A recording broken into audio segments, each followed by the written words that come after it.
So, good afternoon. We're ready to go? Good afternoon, everyone. So thank you for coming to our quarterly crime update.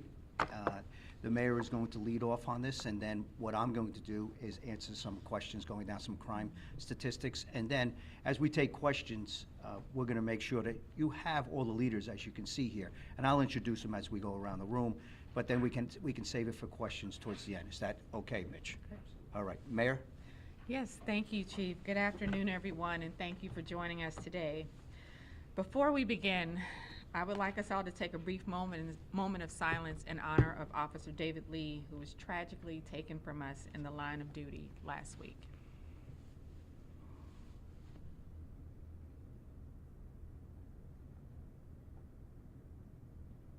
Thank you.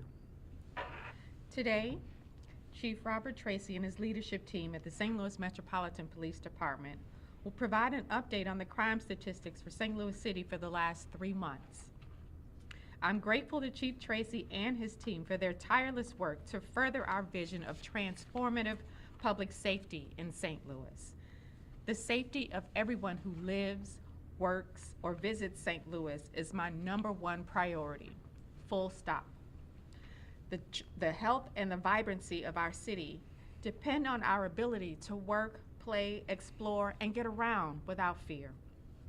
As you'll see today, we continue to address crime at the root cause, holistically and sustainably, and we're seeing results. Together, the hard work of the SLMPD and our Office of Violence Prevention demonstrates that a 3-pronged approach of prevention, intervention, and enforcement can yield results.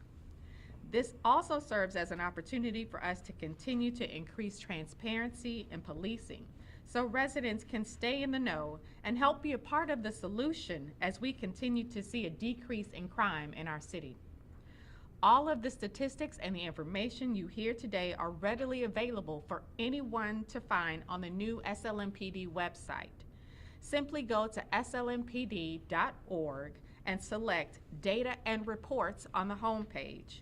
You can also type in slmpd.org/stats. There you can find daily updated crime statistics, and you can even search by neighborhood. An informed public is a safer public. And while I have a lot to be proud of, while we have a lot to be proud of, I want to be clear. Acknowledging our progress is not the same as ignoring our issues. Some of the numbers you will hear today will be encouraging, and some of them will not. Either way, my administration, along with the St. Louis Metropolitan Police Department, the Office of Violence Prevention, and our community and regional partners will continue to strive to make St. Louis safer for everyone. And I look forward to seeing you 3 months from now, and I'll turn it over to Chief Robert Tracy. Thank you for coming, and God bless. Chief? Thank you, Mayor. I want to echo the sentiment from Mayor Jones. St. Louis lost a tremendous officer last Sunday. We've been receiving messages across the country, and we're feeling the outpouring support, and we are humbly grateful.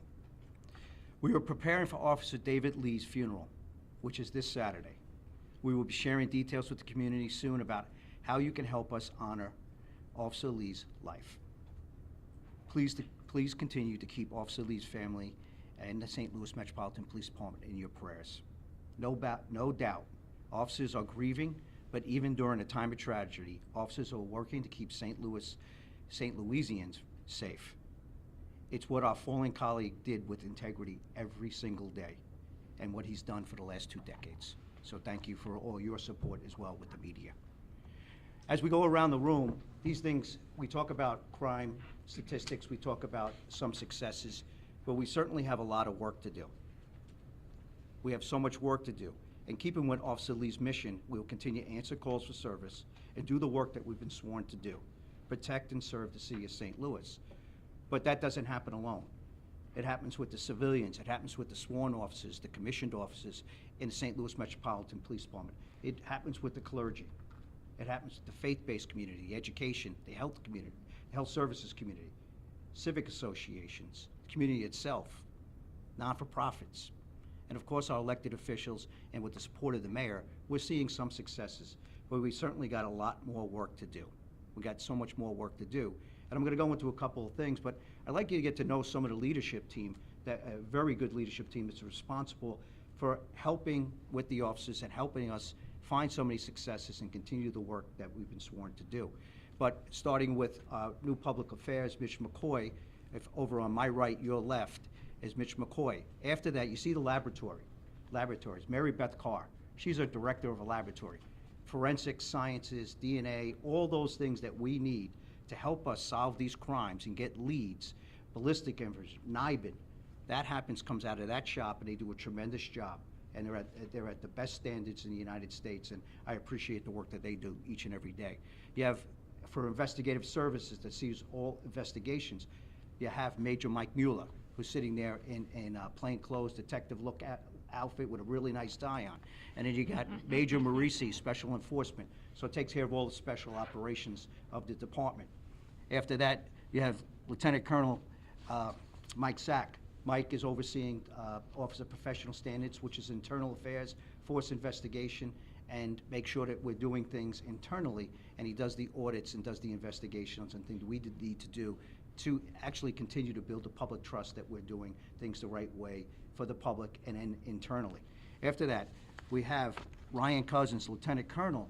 He supports Services Division, which really all the other things that we need, from right down to the 911 dispatches. He oversees the lab. He oversees certain other areas when it comes to things with the academy, training, cars, all the equipment, the things that we need to make sure it's done properly, get this job done right. And obviously, the mayor is right next to me. And then you got Lieutenant Colonel Lawson. Lieutenant Colonel Lawson is in a new position that we called Crime Control Strategies. So he's the Lieutenant Colonel. Crime Control Strategies is a position that is in other police departments, in a position that I held in the Chicago Police Department, and it's in and held in the Wilmington Police Department. Chicago Police Department has it, the NYPD has it. Very important role to take a look at the crime statistics, help break them down, help run the CompStat with your chief of police, and make sure that we're doing things that we need to do. And I'll get into some of the strategies that we're doing when I go through the rest of the presentation. After that, we got Lieutenant Colonel Renee Kreisman. She oversees all the operations, so the patrol operations, and also over the investigative operations.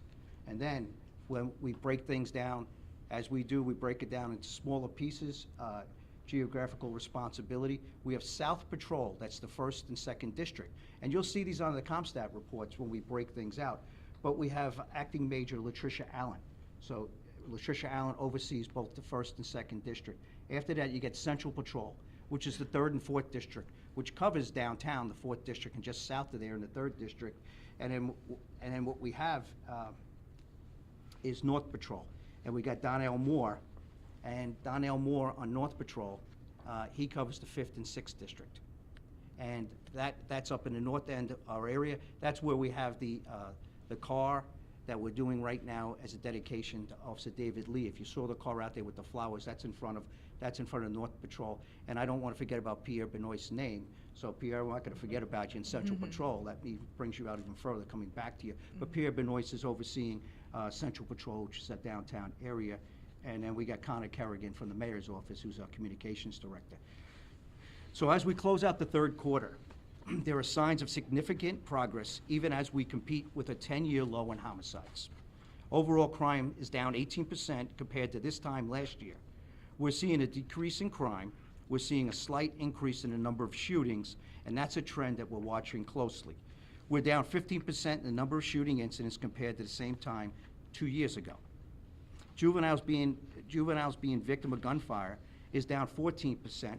But you got to remember, last year we finished almost a 50% reduction. So we're making progress, but still way too many. Homicides year to date, as you can see on the screen, if we can go to this. Well, this is, you can see where we were. In 2020, we were at 205 as of this date today. 2021, we're at 147 homicides. 2022, we're at 154. 2023, we're at 126. And today we're standing at 116. So we had a 10-year low last year, but we're trending about 10 homicides lower than where we were last year in a comparative analysis. Still, way too many. way too many. We still got so much more work to do. I call it progress, going somewhat in the right direction, but we have 116 fatalities right now that we're looking to try to make sure that we can reverse that course and bring that number down even further. Firearms submitted to the lab. We talk about so many firearms that we're seeing in this city, and we've looked at too many people having firearms, poor conflict resolution skills, and a lot of the people that a lot of people that are shooting each other know each other. These are not random acts of violence. That can happen, but most of the people know each other or have some kind of association with each other, whether it's a beef, we saw a lot of domestics this year, we saw domestics last year, but what our detectives are doing each and every day, and the work that our officers are doing on the front end to try to prevent these things from happening, we're using everything that we can to leverage the technology we have in place to make sure it can help us solve these crimes and prevent them before they happen. And with that, one of the things that we measure in the United States, all police departments measure, how are you building public trust? And public trust is the community cooperating with the police department. And you talk about homicide clearance rates. Well, our homicide clearance rates as of today is 67%. We finished well over 70% last year. And the national average is about 50%. So we're well above national averages. And what that shows to me, more people, we're going to community meetings, we're gaining relationships with the community because we have the best detectives in the world and the technology, but we need the cooperation of the community to say, we're not having this anymore. And they come and cooperate with us and give us some of the leads that we need. And that shows that they're trusting us to make sure that they're coming forward to help us make these cases, to make sure we can bring closure to those families, and to make sure the bad guy is not out there going out, possibly hurting someone else and taking someone's life. So it's very important, those homicide clearance rates, and I really wanted to point that out. But overall, when you take a look at CompStat, could you put that CompStat sheet right back up? That CompStat sheet is, you look at a 7-day, you look at a 28-day, and you look at a year to date.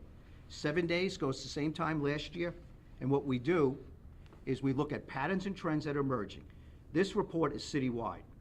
It also breaks it down to patrol area, and you met all the commanders of North, Central, and South Patrol.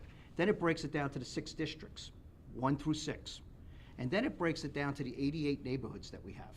So we do this comparative analysis that we can get very granular, and we can take a look at patterns and trends, and we, right in this room on every Thursday, we have a CompStat meeting. And 3 days a week, we do an executive management meeting on crime Monday, Wednesdays, and late Friday. And each day, we're evaluating crime on what we're doing. And the patterns and trends, as you can see, 7 days, there are emergent patterns and trends. Are we going up? Are we going down? What's causing that? Then we go to the 28-day. Then you can really see if it's working, a plan that's going on, what we put in place. And then, as you can see, year to date, you talk about the numbers of where we are for year to date.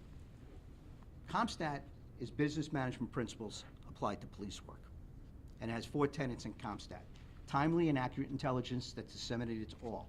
Means you got to get the information, you got to make sure that you're accurately counting it, you got to make sure you're looking at those patterns and trends, and it takes us to the next step, where you have rapid deployment that's synchronized and focused, and it's shared with all, so that we're all on the same page of what's happening and how we're going to address it. Third tenet is you want to make sure that you have effective tactics and strategies. Long run, what's working, continue to do it. It's a long-term investigation. Is it narcotics on the corner that's actually causing an uptick in crime, to make sure we go after that narcotics issue? And the last thing in CompStat is relentless follow-up. You got to make sure what you're doing, you stay on top of. You don't make it an administrative exercise. You make sure that you continue to follow with the plan.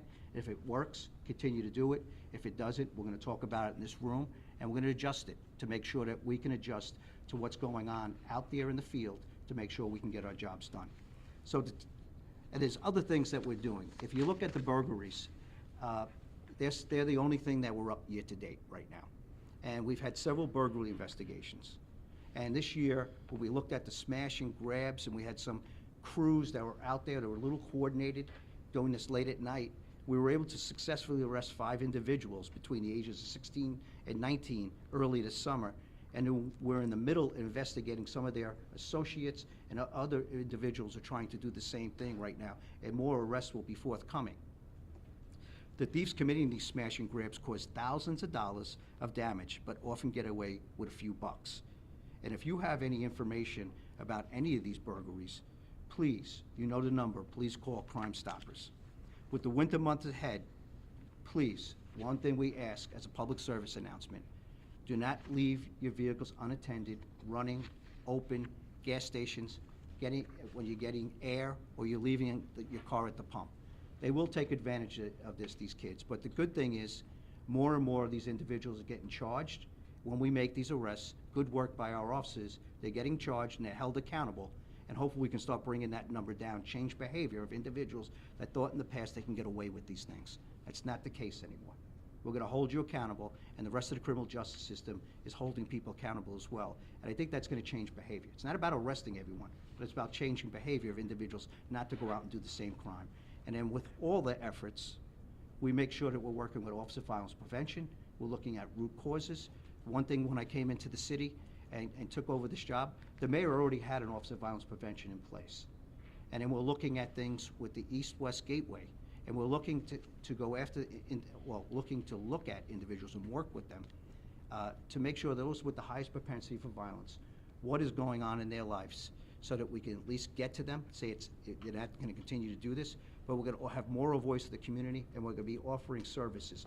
And that's called Focused Deterrence. And that's through a national network of safe communities, through David Kennedy and John Jay College of Criminal Justice. That has been something that works well with law enforcement, where we have a balanced approach to make sure that we're getting to the individuals so they don't have to go out and reoffend, and we can make them and help them get to a place where they could be part of productive society when they go back into the community. And those are the things that we're looking at.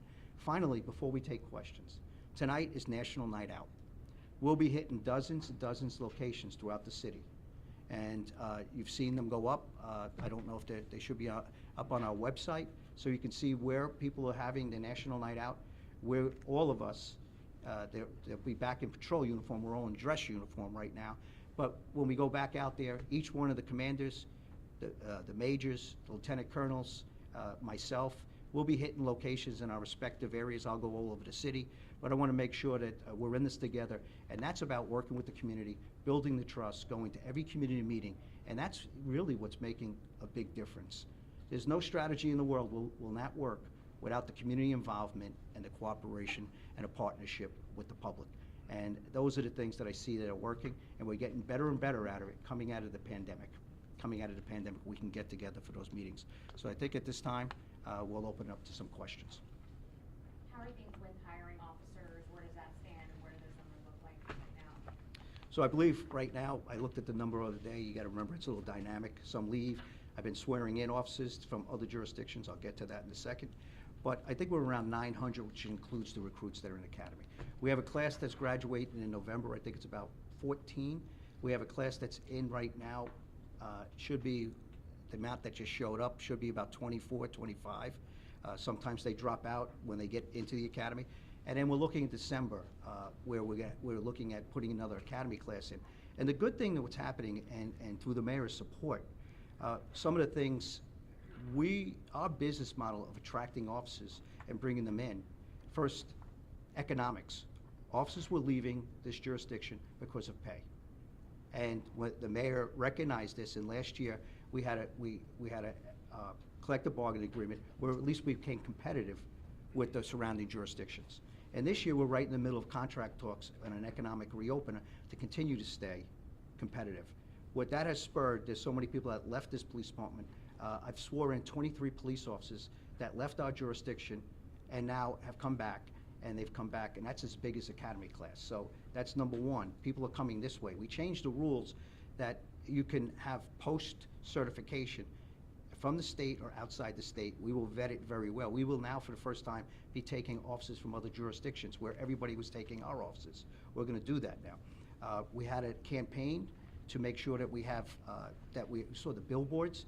That gave us the largest amount of applicants that we've had in several years, and those are the ones that we're starting to vet to make sure that they're eligible to be police officers, and now we're going to put them through that type of training.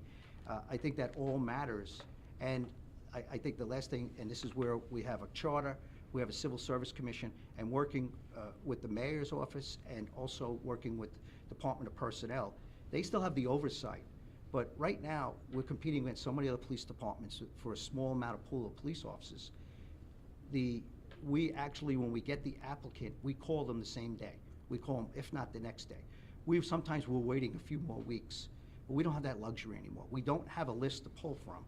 There's not a department out there that has a list to pull from. So we got to change our business model. What we've done another hiring manager in our building, working with our human resources, and we're calling them the same day, capturing the environment. We're having pre-academies where we're teaching them how to go through the academy. We're setting them up for the tests. We're showing them how to do these things. We're trying to set them all up to fail. Because if you become part of this family, this is a good place to work. And the best recruiters of any organization, including policing, is the people that work in the department themselves. So as we're starting to move forward in this department and starting to see some of the changes and coming out of the pandemic, we're our best recruiters, and a lot more officers are getting out there and telling people, come to this job, it's a good place to be, and the economics are now competitive.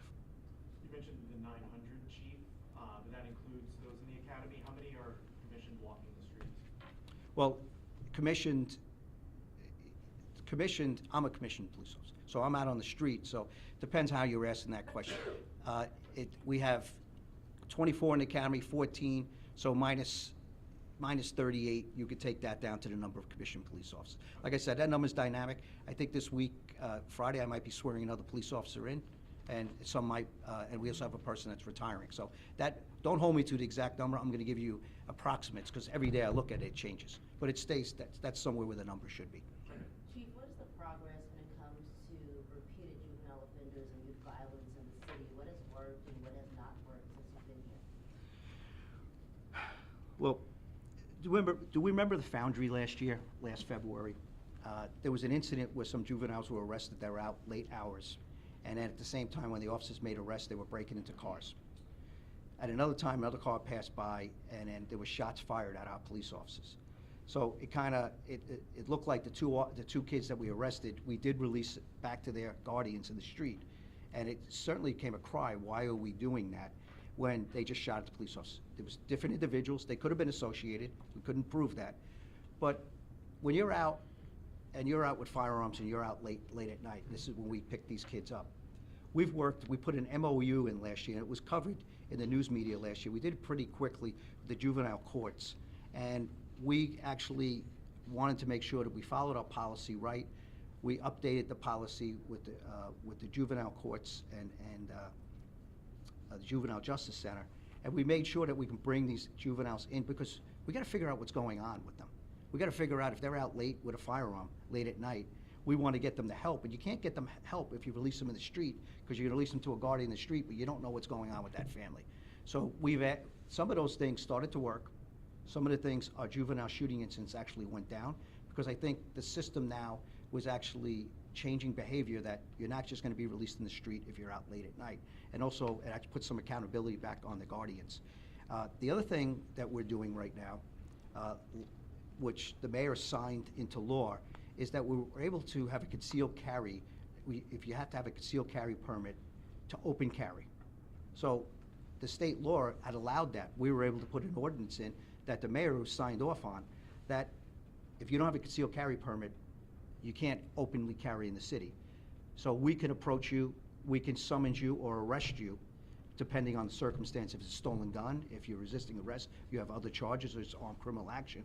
But we can approach these it's changing behavior, and now we can confiscate that firearm, because anyone under 19 by state law cannot get a concealed carry permit. So therefore, by that, and we're allowed to approach through state law with anybody with a firearm of any age as a commissioned police officer to approach an individual and say, can I see your concealed carry permit? Usually when you approach a person that doesn't have a gun or a concealed carry permit, is not really going to act in a different way, might run from us, might drop the gun, might resist, and there's certainly other charges. A lot of these guns are stolen that they're carrying.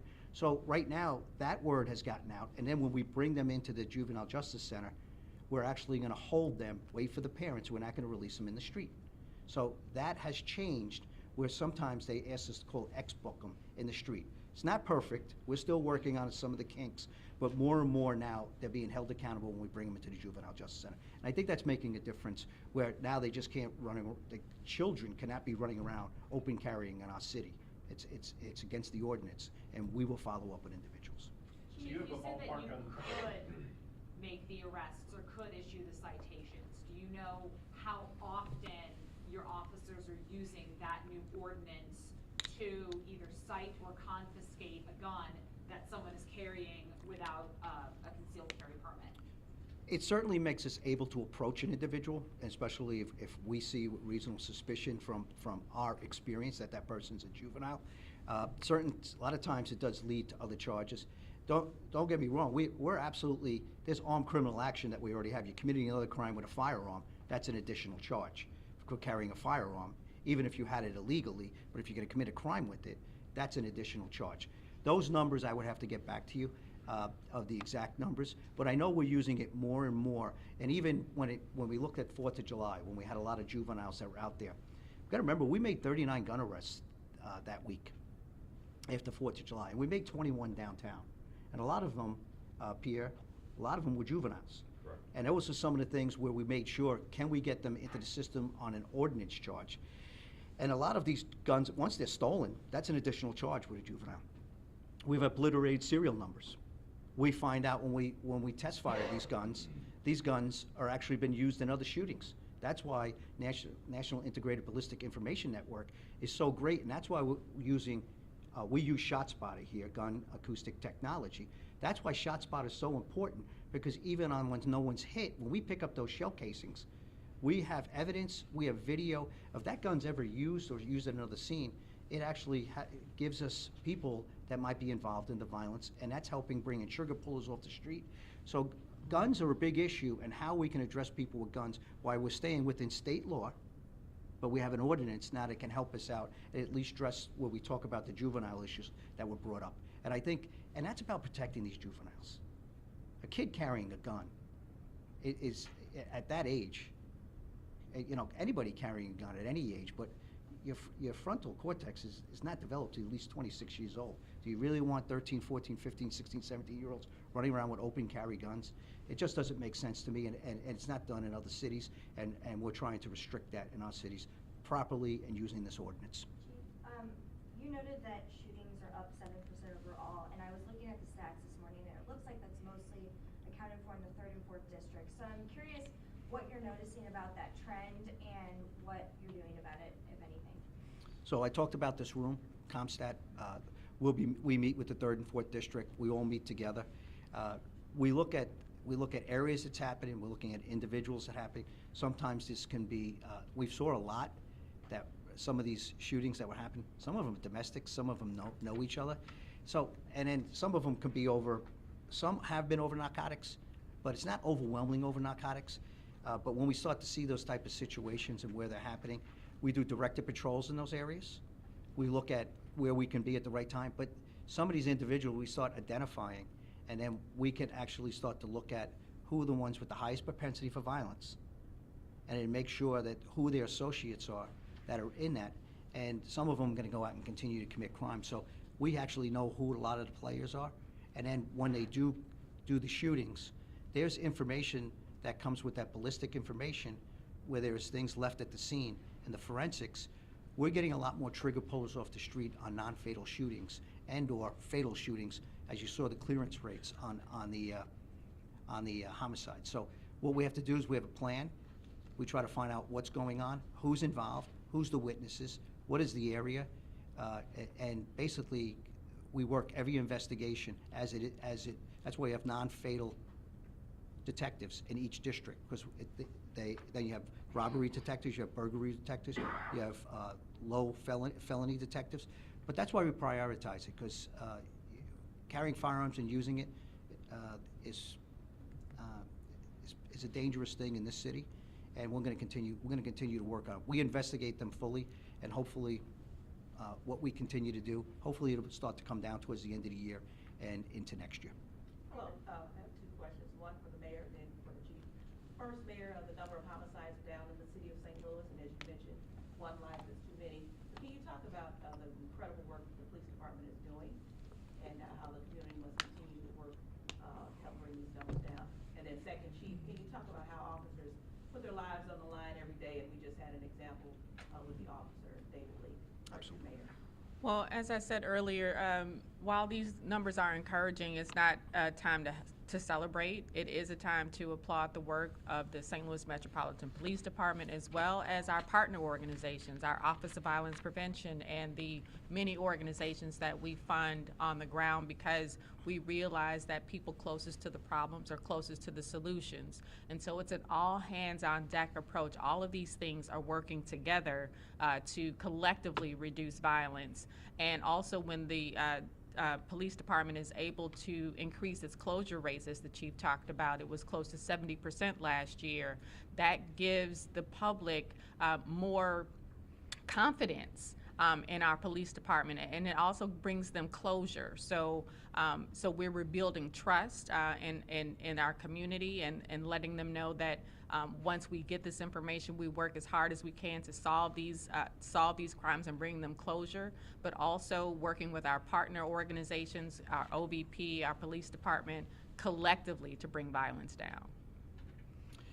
And thank you for that question about our police officers, the tremendous job they do each and every day. I want to commend the officers and all police departments in the United States, but more specifically the St. Louis Metropolitan Police Department. You know, we often talk about people leaving the profession, people going to other jurisdictions. I want to celebrate the officers that stay. You know, some can retire as a natural retirement. I retired from the NYPD in 2007. But you do have retirement, but I didn't leave for another jurisdiction. Maybe I did leave for another jurisdiction, sorry, but I retired from that organization. But these officers, they stayed because they care about this community.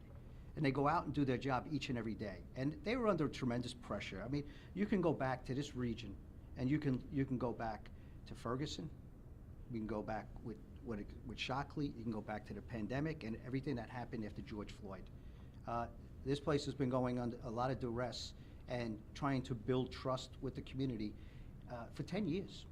For 10 years. And these officers stayed the course. They continue to want to serve the community. And they have a lot of choices. They can go to other places. But they love doing the job in this city, and they love doing the job for the community, because this community really supports the police. And when I first came here, we were allowed to start to go back to community meetings. And one thing that we do, we go to every community meeting, and we bring from our lieutenant commanders, we bring our majors, we bring the officers that work the street, not just the liaison. And officers, when I first came here back in 2023, in January, we started doing it. We introduce our officers, and the community either claps or gives a standing ovation. And the officers, really, there's a silent group, it's a majority, that overwhelmingly support the police and what we do. And the officers see that, and that's what keeps them going. I also applaud them because when they were making arrests in 2023 and past for several years, these bad guys were not being charged. They were taken under advisement, and there was almost 6,700 cases where these officers were going out each and every day making arrests, and they were arresting the same person over and over who's never going to be charged. And now that's changed. So now what they're doing, and then when I talk about these guns, that's an armed confrontation. When my officer and we're asking, or our officers here, and we ask them to go out, and we take a look at people who are carrying guns and people that are doing dangerous things with those guns, that's an armed confrontation every time an officer approaches that individual. We don't know what's in their mindset, and our officers have to do that day in and day out. So proud of them, so proud of what they continue to do. Proud of the people that are coming on, the ones that stay, that dedicate their life, and I've worked in 3 other police departments. This police department is second to none. It's what they do out, and especially with the gun issues that we have in this state, and they do it each and every day, and they do it bravely. Very proud of what they do, and you know, I'm very honored to be here, to be able to be their police chief because of the work that they continue to do. We got so much more work to do, but that's what's going to keep bringing more officers in. Retention, less are leaving right now, and I think that's happening for a reason, because I think there's a lot of hope in this city. I think there's a lot of changes in the city. There's so much things that are happening in the city, what the mayor's doing, with the economics, with people investing in the city, and we're going to be there for them. We're going to make sure we try to keep everyone safe. Chief and Mayor Jones, I was curious, Greater St. Louis announced the expansion of the Downtown Ambassadors Program, or the reboot, or whatever. I was curious how that will help you, Chief, and what that means to you, Mayor Jones. Well, again, that talks about our all hands on deck strategy. We can't just put crime solving and violence prevention on the shoulders of the police alone. They need the community, they need our corporate partners, they need our philanthropic, civic, faith community. Everybody has a role to play in making St. Louis safe. And we thank Greater St. Louis Inc. for stepping up and bringing the Downtown Ambassadors program back. And when it comes to the Downtown Ambassadors, we all know the economic engine of this city. We don't want to lose businesses. We want to continue to bring businesses in.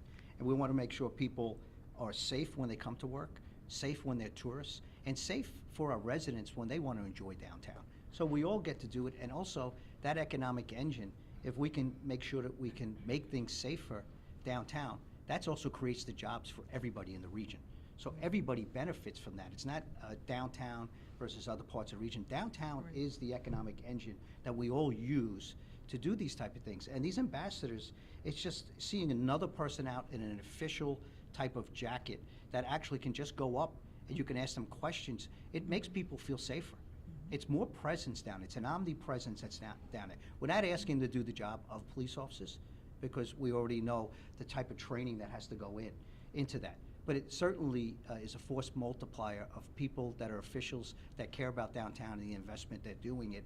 And it actually will make people feel safer when they see someone on a corner, when they see a police officer or they see someone in an ambassador jacket, that they know can go up and can communicate right away with us if someone can't call 911 at the right time, or their eyes and ears, additional eyes and ears for the police department and government to make sure we're addressing things properly. But if you've seen some of your officers in the crossfire of guns happening downtown, are you worried that they are unarmed, but they are uniformed people in downtown trying to secure that area when your own officers have had their lives at risk too?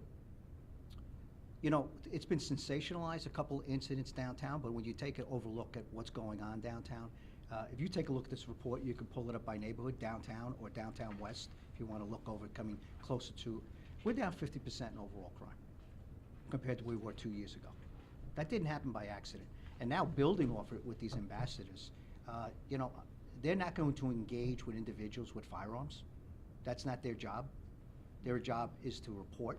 They're not to be engaging, as I wouldn't ask any person in the street to engage with them. That's our job, and to call us immediately and let us know what's happening so we can get there and we can try to interrupt whatever is happening. So I think the biggest problem still is the too many people with guns being able to carry them, but we're not going to ignore that. We're finding ways to address that. But those individuals, their job, just like a security guard, is not to take action on a person that might have a firearm. So they're instructed, so we instruct them to stay safe. And I think it's minimal compared to a police officer, different uniforms. We have a firearm. We're going to go to that issue. They're going to call. They're not going to intervene on something like that because they don't have the training and they actually don't have the equipment, but they also can be eyes and ears. So we're not expecting them to get involved in that type of thing. Whole different dynamic compared to being a police officer. Our police officers are trained and have to deal with those things, and that's why they get the additional pay and compared to what a security officer gets. Chief Tracy, are the officers eligible for the ambassador program? And I think you had said that you were reviewing secondary opportunities for officers. Where would that stand? For clarification, are you asking about the officers working secondary as an ambassador? Yes. I don't think we've had anybody apply to be an ambassador. There's a lot of secondary that's out there right now for our officers to work.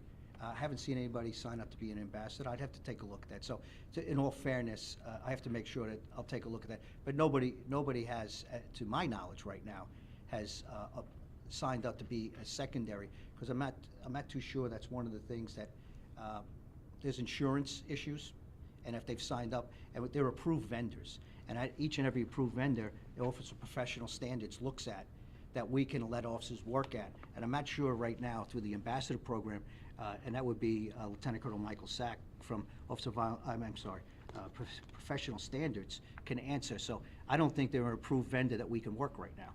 Not that I'm aware of. Right. So they have to have certain insurances that if we work secondary as a police officer, I'd have to take a good look at that. But that's a great question. But I don't think any officers are working at it at this time. And I believe the public safety ambassadors are unarmed. Right. our officers are armed and have full police powers while working in a secondary role, and can arrest people and can act as a law enforcement officer. Chief Tracy, we've seen an uptick in a lot of the car break-ins that have been happening all over the city. What preventative methods or measures can you put in place to help stop some of the car break-ins? Well, if you take a look at the statistics, still too many, but we're actually down, with the felony thefts, which come into car break-ins, and then misdemeanor thefts for the city. So when you extrapolate that information, our car thefts are actually, our car break-ins are down. What we need to do is we have to hit it from different approaches. You heard me open up, not even getting cars stolen, but don't leave valuables in your cars. Don't leave guns in your cars. Don't come to a sporting event. And then that's what these individuals are looking for. That's why we have stolen guns out there, because they're not secured properly, and people, a lot of them being stolen out of these cars because they're not being secured properly. I think if you want to have the privilege of owning a firearm, then you better lock it up and keep it safe so it doesn't get in someone's hands that can be used on someone and then cause some of the problems that we've seen. What we do when it comes to events, we make sure that anytime one does happen, we do a proper investigation on that. But when it comes to sporting events or any areas that we've been in, we're working with other jurisdictions. We look at plates. We use license plate reader. We use video. We use real-time crime center. We work with our other jurisdictions. Just us in U City had a person that was breaking into cars, both in our jurisdiction and their jurisdiction. We were able to trace that car going back into their jurisdiction, and over an overall investigation, we were able to make an arrest on an individual who was breaking into it. Probably accountable to dozens and dozens of car break-ins, and that was a couple of months ago. But we do this every time. We take it seriously because, you know, quality of life is also pretty important to us. The last thing you want to do is come out and see that your window's broken in your car. So we can work together on this. We're going to continue to make the arrests on these, follow up on the investigations, and I think what I talked about earlier is that, you know, in the past, no one was being held accountable. They were getting in, we arrest them, they get back out.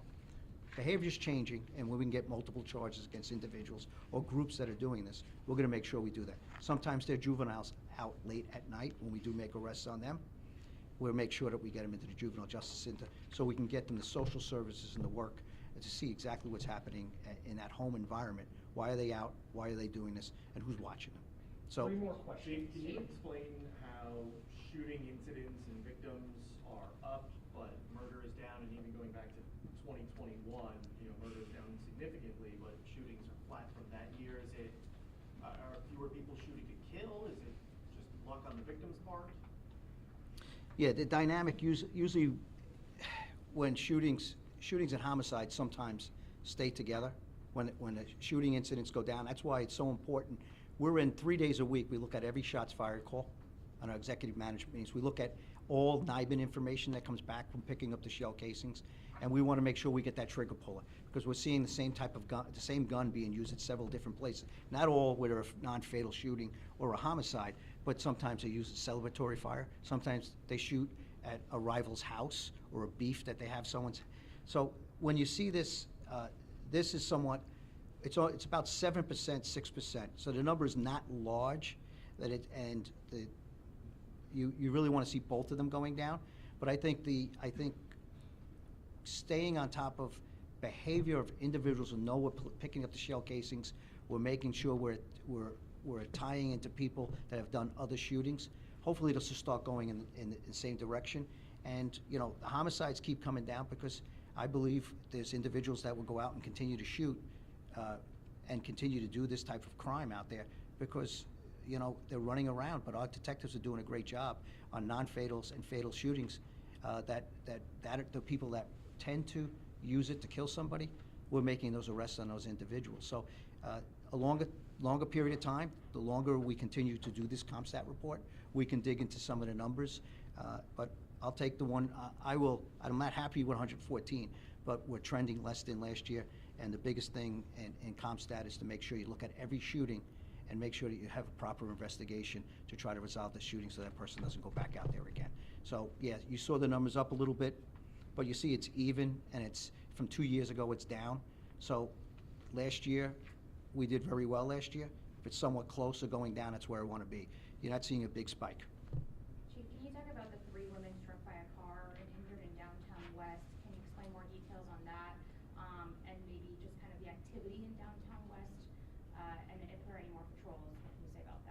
Yeah, I'll hit on the patrols and everything, but Major Pierre Benoist, he has all the information, so I'm gonna let him answer that question. Major? Thank you. Is it possible to be by the mics? Oh, yeah. Sorry about that. Oh, no problem. Peter, you can have my seat. Gladly. Appreciate it. Yes, no problem. Good afternoon. Yes, we got a call for aggravated assault this morning at 1:43. It was for an accident and shots fired at St. Charles and 20th Street. The actual incident took place at Club Dream at 1918 Washington. There was a dispute inside the establishment, which spilled out to outside, and there were several females fighting outside. And throughout this fight, a car drove by and struck them, who we believe was involved with the earlier disturbance inside the event. We do have a vehicle and a person out wanted for that currently right now. And just a little history, we've had 5 calls year to date at this location, which is not really bad at all for an establishment. And they do have all the proper permits, alcohol, everything else is proper. We checked on all that this morning. Do you know if the women have been released from the hospital? I do not know, but they were in stable minor condition when last night, early this morning, when the officers left the hospital. And have you seen that uptick? It seems we've been covering many fights that have turned close to deadly or deadly. Anything that have you seen in the patterns? I know you guys were talking about conflict resolution and whatnot. Is that something you've been seeing? We haven't seen it a whole lot. I mean, what we have seen is our problem properties, working with them in City Hall. They've really taken a big step forward in addressing some of these. Like, the first thing we check every time is, like, do they have the proper permits, their licenses? And then we'll do an investigation on that, and we'll take the steps to try to close the establishment if needed. If not, then, you know, we meet with them daily, say, these are the calls for service. What are you doing? Are you hiring security? How about you close a little bit earlier and stuff like that? There's a lot of steps that will go into that and that conversation, and that's where the majors come in, the lieutenant colonels will come in, and they'll have a deeper conversation. But if they don't see progress being made, then that is fully our right to step in a little bit more with problem properties and say something more significant needs to be done. And I think the question that you asked, additional patrols downtown, so I know you're not gonna let me get off that easy. So, Yeah, if you can talk about that. And Yeah. are you looking specifically more at downtown west, or overall has been downtown been that No. priority? So when we talk about the officers getting back on the street, we do an evaluation of, you know, when we look at the districts, we look at calls for service, we look at population, we look about violent crime, and then we make sure that we keep things balanced. So we are down officers, but that means we're not surrendering. We're making sure we answer our 911 calls. We make sure everything's being taken care of. We do have discretionary resources I can move throughout the city, where sometimes if you have to have some call-offs, or we certainly have an incident where you do have a major incident, like we have an officer that was killed in the line of duty, David Lee. That's going to take a lot of our resources. We got to shift those things around. So we look at them when we put them out, and we try to balance that. Downtown is no different. But downtown also has, because of all these venues and because of secondary and businesses, we have other areas that have additional offices. They're being used, and we're communicating with them. And then we're also able to put 5 officers on a shift, and Major Benoist has been able to move them around. And we do use overtime throughout the city. So I use, not just downtown, we use overtime. These majors and these captains, the commanders of the district, they have the discretion of using it in areas where we're seeing some trends, patterns or trends. We can send detectives on the burglary team out for additional hours. If they're doing steals at gas stations on Hampton Avenue, we'll make sure we set up surveillance. We use overtime in a proper manner. We manage it well. We put additional resources where needed. And then if we can get additional officers downtown, there's some that's paid by a grant. We use them downtown. They're able to move them everywhere. But we want to get back up to budgeted strength. So in the meantime, we want to make sure everybody knows we're doing smart, strategic, and deployment by using all these tools in intelligence policing to make sure we have people in the right place. And I think a lot of it has been working. I think a lot of things have changed because the behavior is being changed because some of these bad guys or people that were doing things and not in the right way are now being held accountable. If you take downtown West, this area, from 2 years ago, we're down, I think, I don't have that sheet on me, but the last time I looked, it's about 38% reduction in overall crime from 2 years ago. So a lot of things, you got to measure, what gets measured gets done. You have to have some barometer, and that's one of the things that we continue to look at. Do we have the officers in the right places? And not only are they in the right place, what are the officers doing when they're assigned to those areas? So if a crime does happen or something, the major's going to be talking about this in here. Where were our officers deployed? This lieutenant colonel is also going to be asking, including the chief, what happened? Where were the officers? Where were they assigned? What do we need to change? What are we looking at? What's your plan? And those are the type of things that in any police department, you take a look at the NYPD, 8 million people, they got 40,000 officers. They get less officers per capita than we do. And so the thing is, you have to strategically deploy people and try to be in the right areas when events are happening, or you get intelligence information to prevent other things that are happening. So you got to be very strategic. I wish I could put an officer on every corner, but nobody can afford that. No city can afford that. So we have to be smart. The leadership here has to make sure that we're giving good communication and good expectations of our officers and our other supervisors. Guys, thank you very much. We appreciate your time, okay? Thank you. Chief, as we prepare for this weekend, how, I'm- the city, We'll circle back. We have a couple other things that we have to work on, okay? I appreciate the question.